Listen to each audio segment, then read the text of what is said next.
கத்திரிக்காயும் போட்டு புளிக்குழம்பு நம்ம எளிமையான முறையில் செய்ய போகிறோமா. ஒரு சட்டி வச்சுருக்கேன்.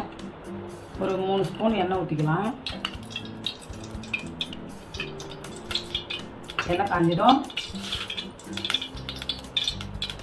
கடுகு உளுத்தம் பருப்பு போட்டுக்கலாம்.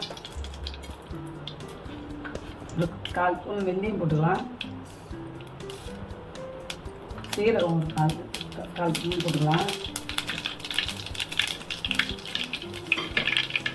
நான் பெரிய வெங்காயம் தான் போடுறேன். 2 பெரிய வெங்காயம் நறுக்கி வச்சுருக்கேன். கொஞ்சம் கருவேப்பிலை,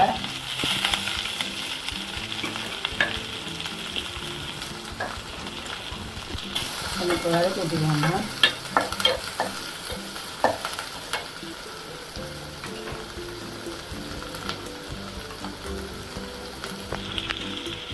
மஞ்சள் 1/4 ஸ்பூன்,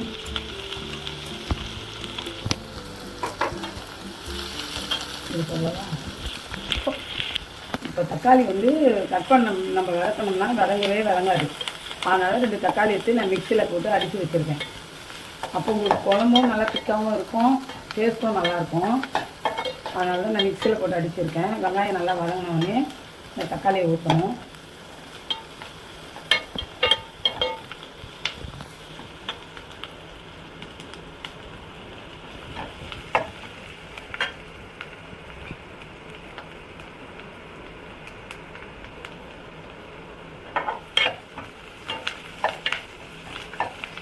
தக்காளி ஊற்றிக்கலாமா.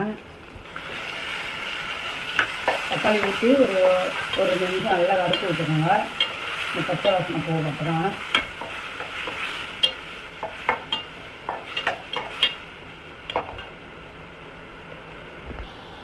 ஒரு ஸ்பூன் உப்பு போட்டுக்கலாமா.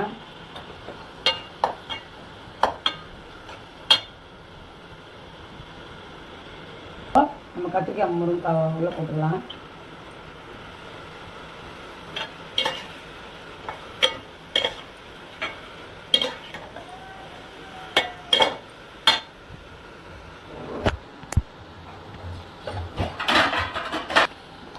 ஒரு 5 நிமிஷம் தட்டு போட்டு மூடிட்டோம். அது நல்லா காய் கொஞ்சம் வெந்த மாதிரி இருக்கும். அதுக்கப்புறம் நம்ம புளி கரைச்சி ஊற்றிக்கலாம். இது கொஞ்சம் நல்லா காய் வெந்த மாதிரி இருக்குப்பாங்க. இந்த மாதிரி வச்சிங்கன்னா ஒரு 5 நிமிஷம் மூடி வச்சாலே காய் நல்லா வெந்து வந்துடும். அதுக்கப்புறம் நான் புளி கரைச்சி வச்சுருக்கேன். அதை ஊற்றிக்கலாம்.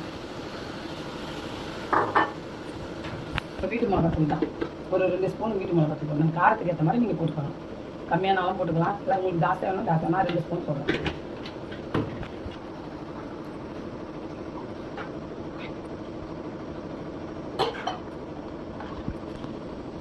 இது நல்லா கொதிக்கிட்டோம். அதுக்கப்புறம் நம்ம பார்க்கலாம். ஆட் பண்ணிக்கலாம். அதில் டேஸ்ட்டு நல்லாயிருக்கும்.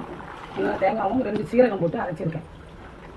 இப்போ ஒரு கொதி வந்தோடனே நம்ம ஆஃப் பண்ணலாம். வேணும் காரம் அதிகமாக இருந்ததுன்னா சும்மா கொஞ்சமாக வெல்லம் போட்டுக்கலாம். காரம் கரெக்டாக இருந்ததுன்னா அப்படியே விட்டுருங்க.